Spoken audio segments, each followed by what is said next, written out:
Good morning, everyone. It's Thursday, and today's devotional verse is from Ecclesiastes 3:1, which says, "There is a time for everything, a season for every activity under the heavens." This verse reminds us that everything has a season, a divinely appointed time. No matter what season you are in, there is a purpose.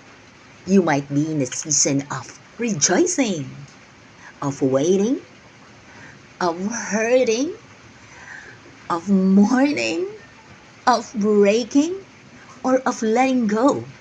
Remember, God is aware of your circumstance. He is guiding you through every transition and giving you the wisdom to understand what He is doing in your life and the grace to endure every season of your life. Thank you for listening. Have a great Thursday morning and God bless.